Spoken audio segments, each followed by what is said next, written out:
Thought Creators, the podcast for financial experts, brought to you by FAB.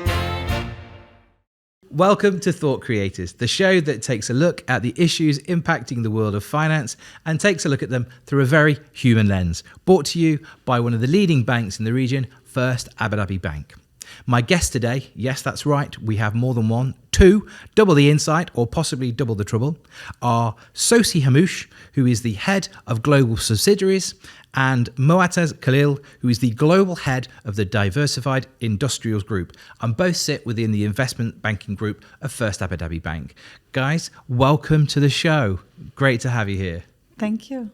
Thank you, Scott. Happy to be here. Right, now at the top of the show every time, we start with headlines. Now, we were talking before we started. You guys picked out a headline for us, which was on Bloomberg this week, which was the UAE's plans for global energy push with $150 billion worth of spending. Why is this such a significant headline? And I'm going to start with you first, Sossy. As we know, putting things into context, UAE relies a lot on, in the region, on oil as a source for growth. And that's a big commitment to growth in view of the global demand. But it's important to put this also, again, into its right context and see the other announcements, which is the USD 15 billion commitment from ADNOC as well into clean energy projects. I think we're seeing a very good balance. Where we're seeing yes push because obviously we still don't have all the required to switch into clean energy. So this is a journey, and at the same time we're seeing the commitment, and this is great. That's an interesting word you use there. Sossy used the word switch. Now sometimes we have this almost like misconception about the energy transition that we can just flip a switch and we go all carbon gone, and we're all now on renewals. Moataz, when you look at these headlines, and there's a lot in this story. What do you see? Is it is it short term and long term? Is the UAE almost having its cake and eating it at the same time? How smart is this in terms of a play?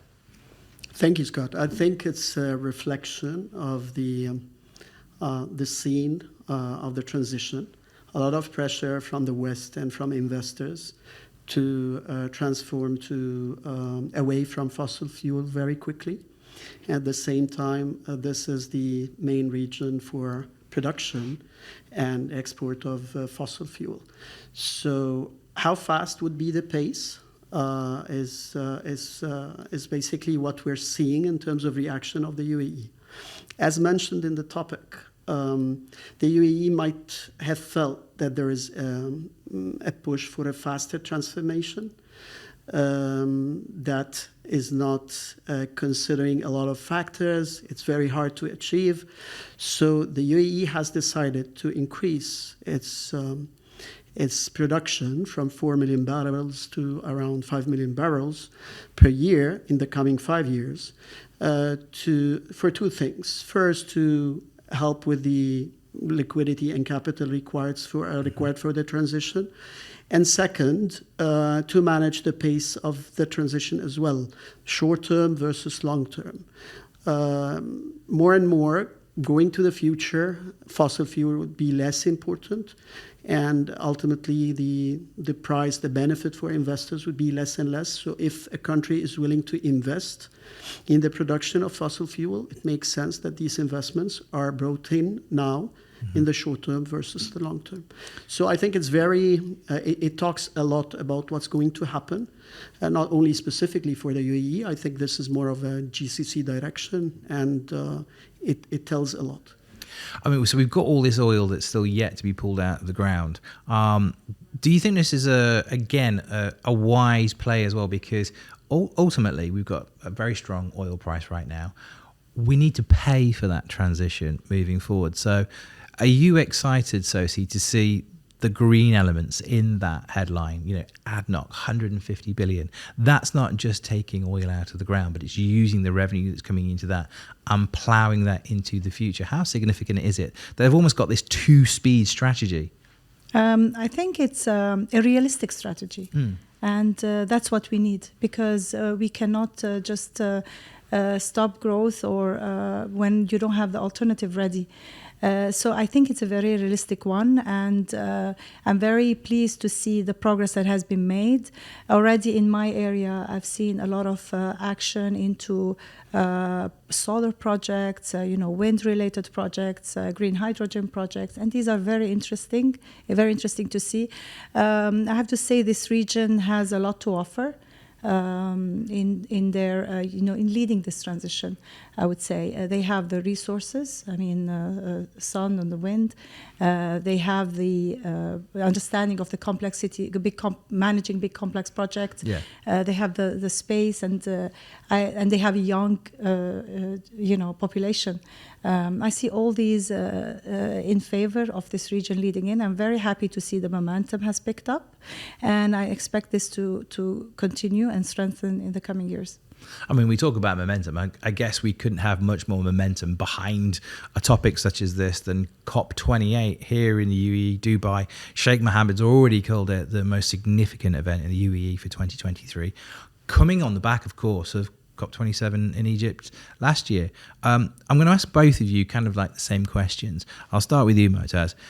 Through your lens, I mean, tell us firstly for the audience, give us a little bit more idea about what you actually do in the Diversified Industrials Group and why you're excited about COP coming to it. Okay.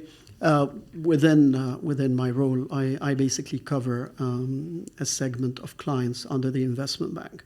And investment bank is basically managing the top GRE sovereign wealth funds and the large corporates with sales turnover of $1 billion plus. Okay. So basically the main providers and consumers of emissions and emissions reduction.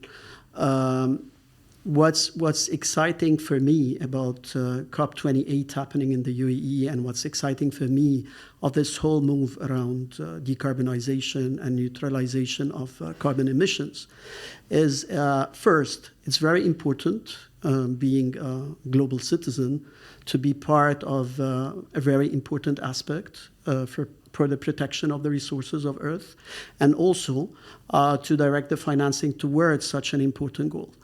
So I believe it's one kind of opportunity to use my skill role along with the rest of the team in the bank to help with the momentum and the pace of the transformation for an important global target as such. Is very important. Yes, it's a mega hub in terms of the production of fossil fuel, but also it has a lot of potential to become another mega hub for renewable energy in the future, on the back of the availability of liquidity and also in terms of the natural resources, as Sossy highlighted. So more and more this is becoming an important element in what we do, especially with First Abu Dhabi Bank committing to supporting the ESG financing, being the first bank to sign the net zero in the region. So it all falls into the same line that we are heading towards a big goal. We have a lot of responsibilities as professionals and as bankers to support this. And there's a lot of expertise that's required, and this would basically come more from investment banks because they have access to a lot of sources of financing, big liquidity pools, a lot of product range that could cater for lots of these requirements. So this is how I see it falling into the same place. So I cover basically the subsidiaries of multinational clients globally. And it's quite exciting to be at this point in time with the FAB that, as Moataz was saying, is leading the ESG agenda with a huge commitment up to 75 billion in financing. So I deal with multinationals and, increasingly the GREs, the large oil companies in the region, the sovereign wealth funds are putting a lot of focus and emphasis and funding into clean clean energy projects. And this is where the role of the also multinational companies come, when they come into the region to bring their expertise, their resources, and their technologies, and partner up or bid for these mega-sized projects in the region. So very exciting to be part of this and be part of this journey, and trying and feeling that you're making a difference in whatever role or part that you are. So as a person who is really interested in sustainability, I think I'm very excited about. Where's that come from? Where's that personal passion come from for both of you? Sossy, I'll start with you though. Where's that passion coming from? Of course, I mean, I'm quite keen to take part in that, to take part in making, of course, the world a better place. Absolutely. At the same time, I'm also interested in the S and the G. I have also, I mean, being as a female leader, I'm quite interested as well on the diversity the ESG is bringing onto the table. We're seeing this gaining much more focus. If you ask me, I would say it's not enough yet. We should do more. But happy to be part of that. I just feel that the world is going through a real transformation, and females have a role to also have a say in shaping the future. So very keen also about that agenda. And of course the social part of things, where we've seen it developing as well. You've seen, for example, the ADNOC's in-country value, So these are all good initiatives that excite me as well. There's going to be a lot of focus, obviously, this year. We talk about ESG. Obviously, this year, the E will be quite loud because of COP28. What does that E do, though, for S and G? I mean, Moataz, like, they all bring each other, is it a rising tide that lifts all boats? Because, to deliver on the environmental agenda, you need that sustainable supply chain. You need good governance in there. So is the entire agenda as term as ESG going to rise this year, do you feel? Personally, I believe the E requires a lot of investments. It's capital heavy, while the S and the G is more of changing the mindset. And it's always easier for corporates to start with changing the mindset, bringing capital, analyzing the feasibility. That's interesting. Do we genuinely feel that that's the case? Because sometimes it feels like, actually, for corporates, the hardest thing is, in fact, change. Getting the money, they'll always find the money, but actually that mindset, isn't that what COP28 is also about this year, is like changing the mindset. Even if we're just looking at the environment, it's about changing the mindset and then going looking for the money, as opposed to, well, we can find the money to tick boxes, but have we really got deep down cultural change inside our organizations? I think the start for the S and G, I don't mean a complete transformation or a change. You could always build the steps once you have the mindset, once you understand the benefits. Yeah. Because for corporates, for instance, they understand that ultimately the liquidity, the financing available for non-ESG would dry more and more. The market will not stay as liquid. Most of the countries are putting obligations on themselves, and the momentum is increasing. And eventually, banks are and will be following this more and more. Investors are following this more and more. So the whole system, the whole liquidity available for non-ESG financing, sooner or later will keep drying out. And the availability of liquidity for ESG financing would be more and more. So for a corporate to understand the necessity of doing that, it's from multiple angles. It's responsibility for the community, for the country.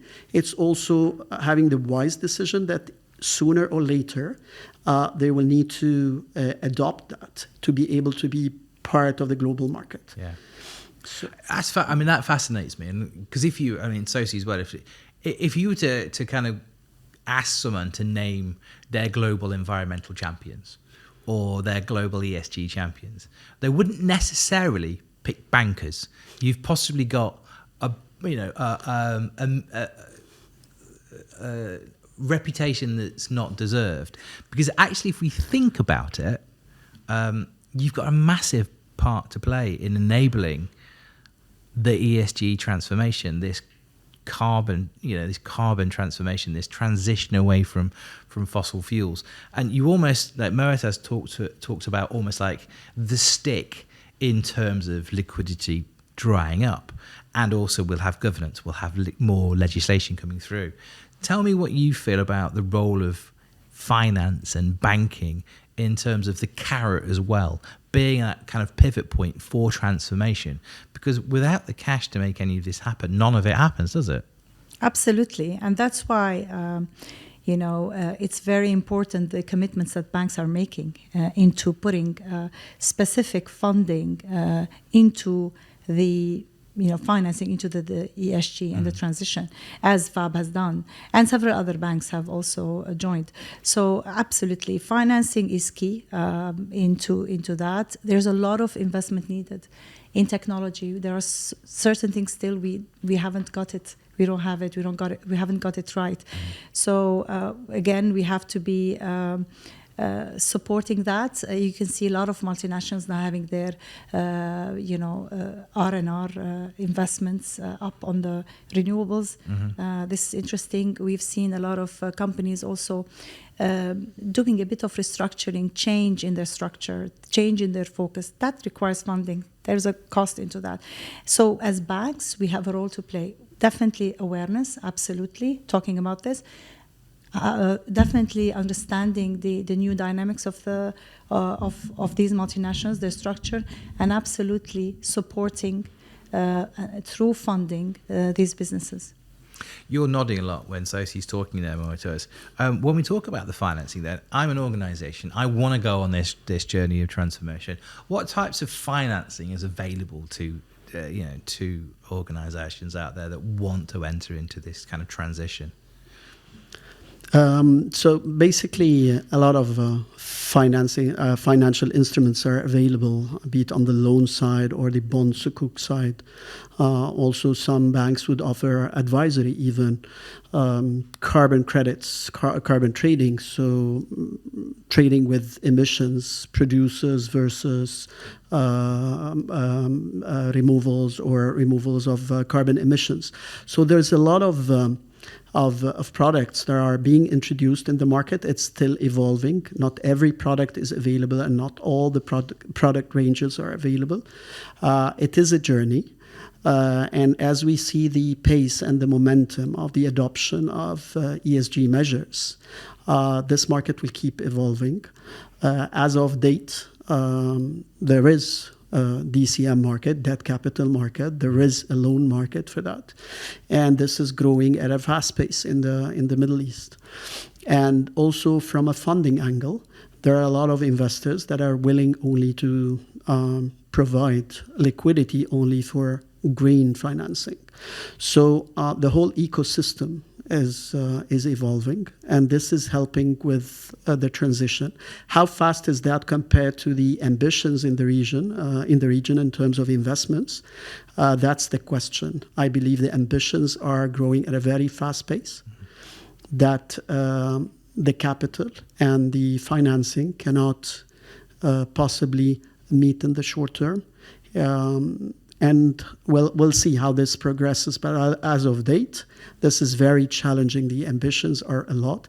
And as we get closer to the target of 2030, there would be more pressure on that, definitely. So quick fire. So I'm not going to pick whoever answers first, okay? Sorry. Are we ready? I can't. Yeah. Take a breath. Take a breath. Pause. Yeah. Okay. Right. So key opportunities for the GCC in Egypt from ESG, particularly this year, but moving forward. Who wants it? I think the trend has been even prior to COP27 for renewables, wind and solar. I would expect the pace to keep getting faster and more attention to the region, whether the investors are local investors or global investors.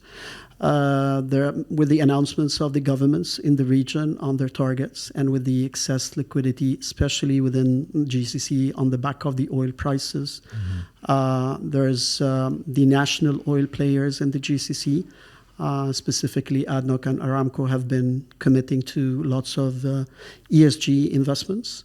And this is where I see the investments going, in both countries, and this would be extended to Oman and Egypt as well.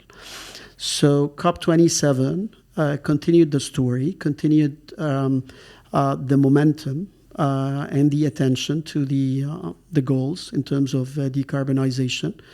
And it is very important that this is happening in the region. It gives it confirms that the region is a power hub.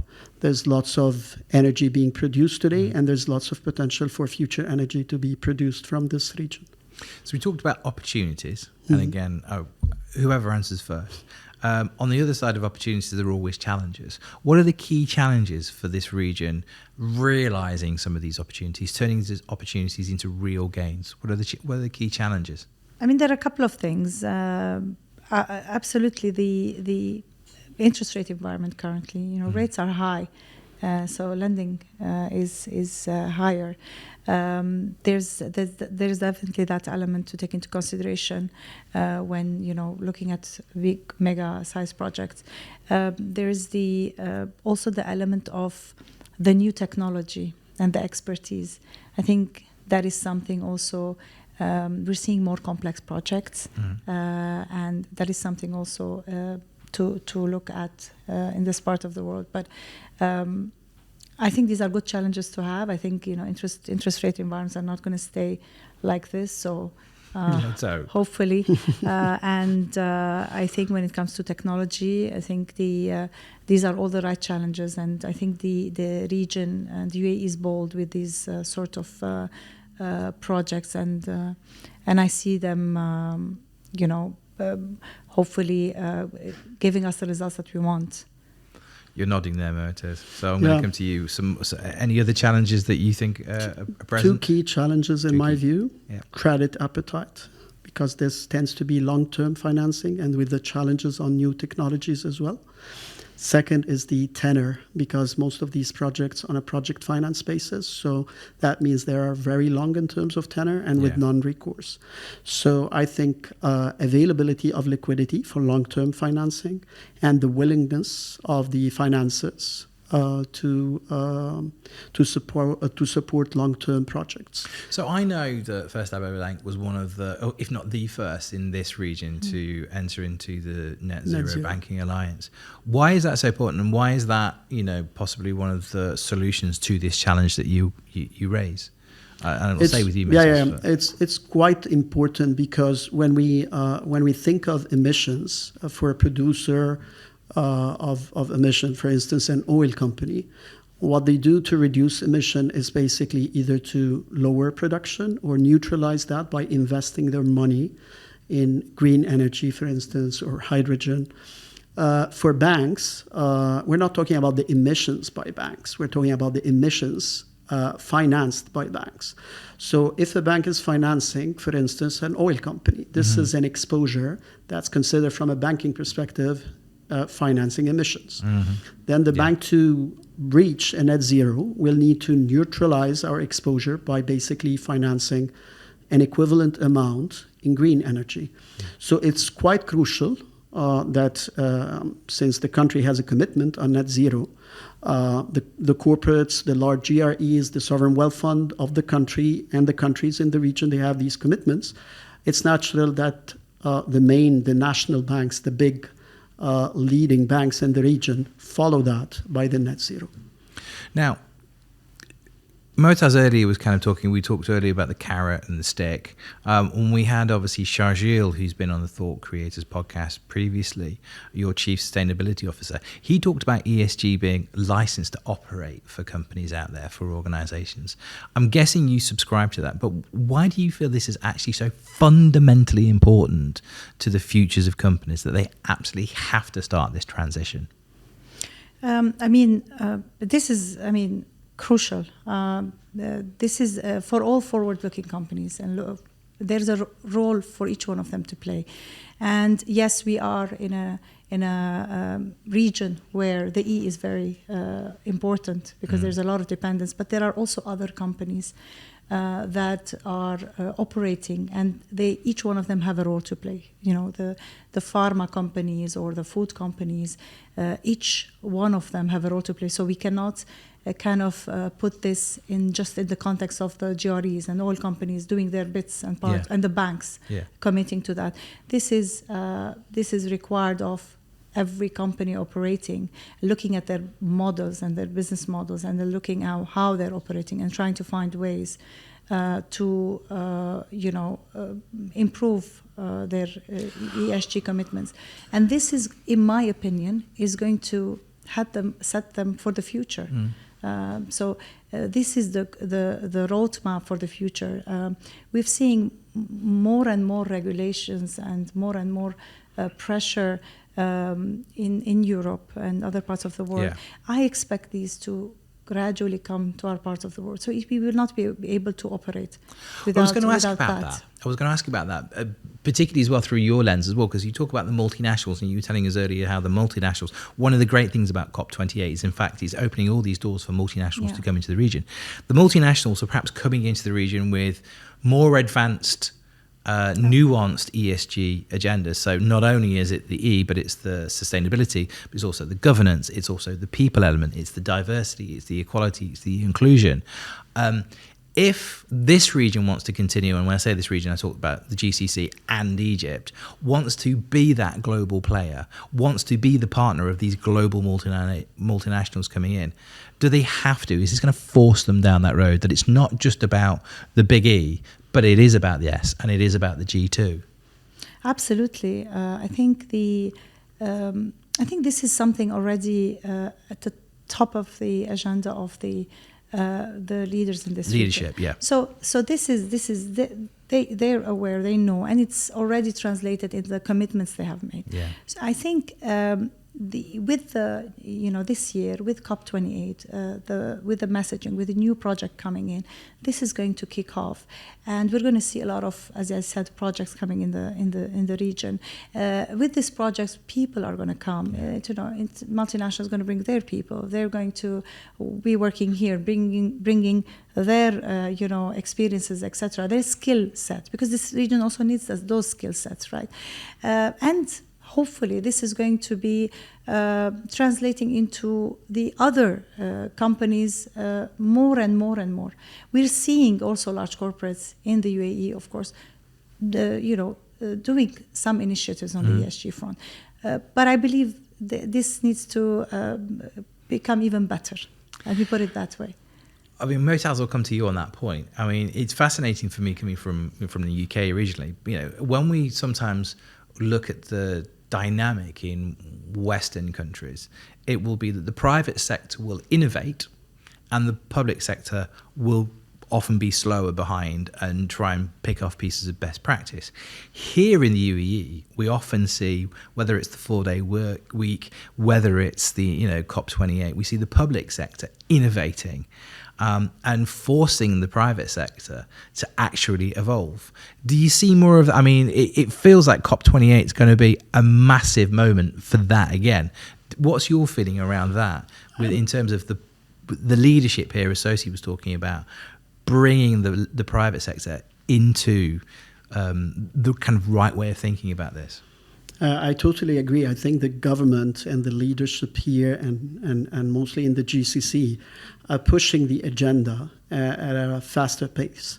Instead of waiting for the private sector to, over time, to take the lead on that, it's a waterfall from the government to the sovereign wealth fund to the key GREs, and you see that falling into the corporates as well. So I think it's much better in terms of the nature of the region and the time till 2030 and the commitments of 2050, 2060 for KSA, that the governments and the national oil companies take the lead on that in terms of liquidity available, in terms of ability to facilitate the investments, to bring in the required capital for that, to change legislations and rules that are required to help this target be achieved. So I think it's becoming more of a national target. And for a national target to happen, this needs to be led by the government and followed by everyone, of course. So I'm going to throw you a curveball question, which is basically, you are a lot smarter than me, both of you two. You are experts in your fields. So as the guy asking the question, what haven't I asked you yet? What do our audience need to know? What haven't we covered yet that's important around this agenda and around COP28? Are there any pieces of the jigsaw that we haven't put into the puzzle yet? And I think sometimes, we forget about the importance, and as if we need a constant reminder, about these things, and sometimes we. As you said, I mean, we put off the responsibility to, the GRE or the nation, etc., to do, while every one of us has their share in this. So I think, we have to put this constantly in the front of our minds. Yeah. And we have to act accordingly. 2030 is not far. So, and these projects or the technologies, they just don't happen over time. These things take time and take effort, and there's still a long way for us. It's very, very important to understand the criticality and not be taken away with the day-to-day and the other things, which sometimes the easy deal comes across. Well, the easy way is also to not change, and that's what organizations want to do. Yes. I am sure. I know 3-4 years ago when someone first said ESG to me, I may have been able to actually tell you what 2 of them stood for, but I couldn't get all 3 correct. So we've seen that go from this thing where we had specialist departments, risk analysts maybe that were talking about ESG, to it now being so front and central. Have we crossed the inflection point yet, Moataz, where organizations and leaderships now recognize this isn't going back in the box? This is out in the bottle. It's not going back. We can't hide it. We can't, and to do so is to keep one's head in the sand. Have leaderships now recognized in organizations that they have to embrace ESG? Yes and no. I think the challenge is... how much yes, how much no? Okay. Give me a percentage. So I'll start first by why I'm saying yes and no. Yeah. So I think when it comes to the spread of awareness, as well as the infusion of the responsibility for the environment, diversity, sustainability, it's there for the new generation. When it comes to the decision makers, a lot of the decision makers in many places across the globe, they're not at the same level. They're at different stages. Some of them, as you mentioned, would know what is ESG, would have passion to adopt that, to take serious steps towards that, and some others would basically have very little understanding of many of the aspects. So I think the biggest challenge is to spread the knowledge more, infuse the culture, and that's why I still believe that the governments in the region, with what they're doing and with things like COP28 and all the work that's done around that, helps with the increasing the awareness of the general public, and that includes, as part of that, the key decision makers. What's the percentage, yes and no? I would say it's based on your assessment of at what stage in terms of maturity and knowledge spreading for each of the countries or sectors are there. But I believe it's more towards the no rather than the yes at this stage. 60-40, 70-30. Come on, Uni. One of the things you talked about earlier, Sossy, you mentioned one of the advantages of this region was the youth, young people. Yeah. It was interesting because last year I saw the PwC CEO survey, which I found fascinating because the one thing that the CEOs recognized that they desperately needed to do to be sustainable and survive into the future was innovate. And for that, you need the kids, you need the fresh talent, you need the creative minds that are coming out of universities that recognise trends and all that sort of thing. But the thing that was bottom of their list of requirements was ESG, diversity, inclusion, all the things we know that the younger generation prioritise and are super passionate about. How key are the young going to be in this ESG transformation, on this journey away from fossil fuels moving forward? And do we make a mistake by discounting them sometimes? I don't think we can discount them.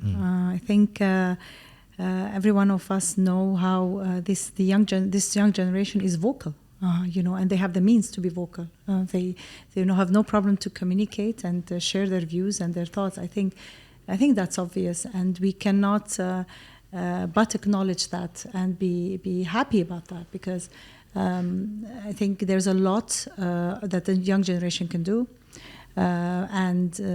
We, in the banking sector, have programs for the young, talented people who are, and also for innovation, by creating innovation labs, for example, etc. So, absolutely, this is key. We, as a region, have to take advantage of that.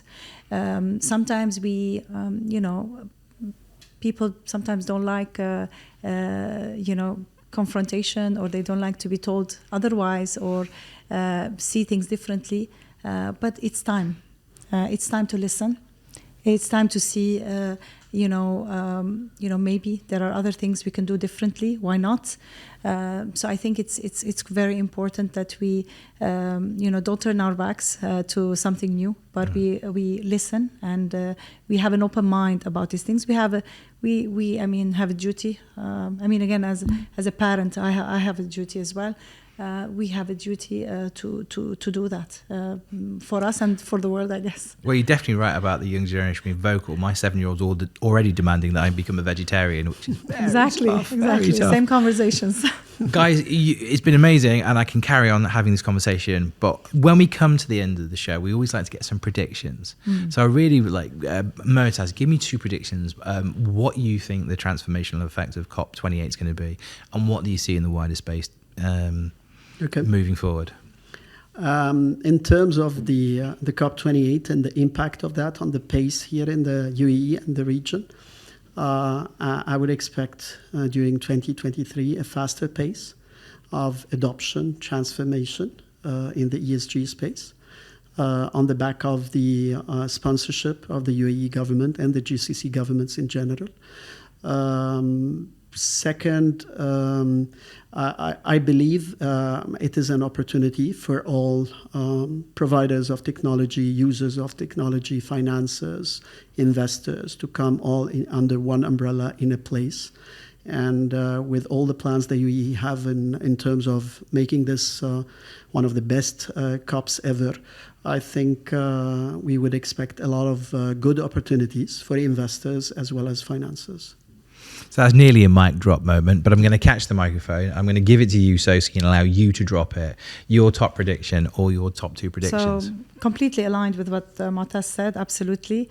I think there's no time to delay. And there's a lot of trust in UAE's leadership. They've always delivered. So I'm really looking forward, and I do expect to see a lot, especially with COP happening.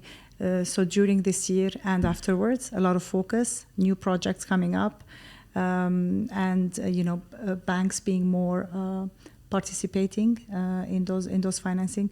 I do expect a lot from this region, so looking forward to that. I've enjoyed this conversation half as much as I have, and you should have, because this has been amazing insight. Please remember to hit subscribe either on YouTube or on your podcast platform of choice. But for now, finally, Sossy, Moataz, thank you very much for joining us on Thought Creators today. Thank you, Scott. It was a pleasure. Well, that's a great pleasure. Thank you. Thought Creators, the podcast for financial experts, brought to you by FAB.